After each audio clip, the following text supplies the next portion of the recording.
presidente. Daniel Ortega lleva en el poder el tiempo que duró la frágil y efímera democracia en el país, que abarcó 3 gobiernos entre 1990 y 2007. Desde su retorno, estos 16 años consecutivos han marcado la vida de las nuevas generaciones que no conocieron lo que es vivir en democracia en Nicaragua. ¡Ortega y Somoza son la misma cosa! En este reportaje contamos algunas de sus historias. Mi nombre es Catherine Ramírez. Nací en 1999 y todavía tenía 7 años cuando Ortega ascendió al poder. Los recuerdos que tiene de la democracia son muy difusos, pero sí recuerda un mal concepto de la política nacional. Yo recuerdo siempre que hablar de política en mi casa y en general en otro espacio era algo visto como algo peligroso. El involucramiento de Ramírez en las protestas cívicas de 2018 la pusieron en peligro. Hoy está exiliada en Costa Rica. Grismel Valdizón, de 24 años, también comparte el exilio. Apenas recuerda las elecciones de 2006, cuando Ortega retornó al poder. Cuando estaba en 5º grado, recuerdo estarle diciendo a la profesora, pero ¿por qué Daniel Ortega, si ya fue presidente antes, puede ser presidente ahora? Y yo no entendía y como que sentía que no me daban una explicación certera, y yo sabía que el año siguiente, en 2011, ya estaba iniciando la campaña para las elecciones. Pero ¿por qué él se está reeligiendo? Siendo adolescentes, bajo el régimen de Ortega, entendían que en el país algo no estaba bien y no había derecho a una elección libre y democrática. Que tenía tal vez 16 o 17 años, en donde justamente calzaban con las elecciones del 2016, a votar ese año hice voto nulo. Fue mi primer voto y fue voto nulo. Nunca sentí que fuera de utilidad votar. Llegaron al colegio, incluso a las jornadas de cedulación para los menores de edad, facilitarles las cédulas con la idea de incitarlos a votar, pero no fue mi caso. Carlos Andrés Monterrey, de 24 años, también está exiliado en Costa Rica por protestar en 2018. Vine a entender la democracia ya en la edad adulta, a saber que era algo más que teoría, digamos. En su educación primaria, secundaria hasta la universidad, crecieron observando que el gobierno, partido, familia y Estado eran la misma cosa en Nicaragua. Para mí las instituciones del Estado eran rojo, negro y rosado, porque la mayor parte de mi vida yo crecí así. Eso ha dejado una marca en la memoria histórica y en la memoria colectiva, particularmente de las generaciones jóvenes. Para la socióloga Elvira Cuadra, la imposición del régimen de Daniel Ortega ha tenido un gran impacto en la vida de las nuevas generaciones. Lo que los jóvenes recuerdan es esa característica autoritaria, dictatorial del régimen de Ortega y no precisamente sus rasgos de naturaleza democrática. No nacimos arriba, nacimos abajo y estamos acostumbrados a pelear desde abajo. Las generaciones anteriores recuerdan al país en democracia, pero bajo constantes convulsiones sociales y políticas.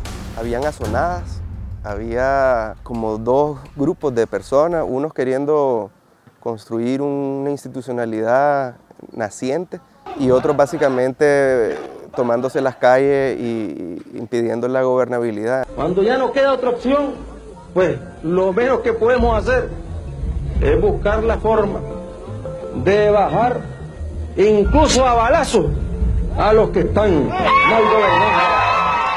En aquel momento yo no lo comprendía de esa manera necesariamente. Yo lo que veía como niño que era que el país era convulso y los mayores lo que me decían es que al menos no era guerra como había sido una década antes. O sea, como que esa situación de caos, de protestas, de azonada, de ingobernabilidad era mejor que la guerra que habíamos tenido en los 80. Había una prensa libre que estaba encima del poder, sacando a luz los abusos, la corrupción y ejerciendo presión sobre ese gabinete. definitivamente son tiempos muy distintos a los que ya luego impuso la dictadura de Ortega. Fueron tiempos económicamente difíciles para muchos, pero sea lo que sea, el país iba repuntando, los índices macroeconómicos fueron mejorando y a veces le digo yo a algunos amigos, éramos felices y no lo sabíamos. Señor, señora, no sean indiferentes, están robando el pueblo en la cara de la gente. Los primeros en salir a las calles en marzo y abril de 2018 fueron los más jóvenes. Primero por la negligencia gubernamental para atender el incendio de la reserva Indio Maíz y luego por las reformas a la seguridad social. Yo quisiera agradecerles en nombre de la Iglesia, porque ustedes son la reserva moral de este país. Gracias porque ustedes han despertado a esta nación. Quienes crecieron bajo el régimen autoritario de Daniel Ortega salieron a las calles en demanda de justicia, democracia y de un cambio político.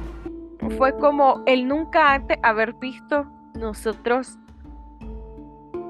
otro gobierno, fue lo que nos movió, porque al menos en mi caso, yo desde mi primaria, secundaria y la universidad, todo ese tiempo, toda esa educación, yo la tuve bajo el régimen de Daniel Ortega.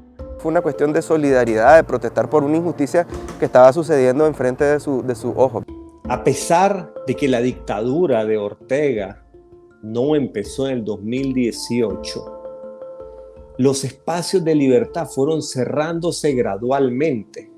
Y creo que aún los jóvenes en Nicaragua pudieron ver cómo poco a poco la soga del totalitarismo se iba apretando en el cuello del ciudadano nicaragüense.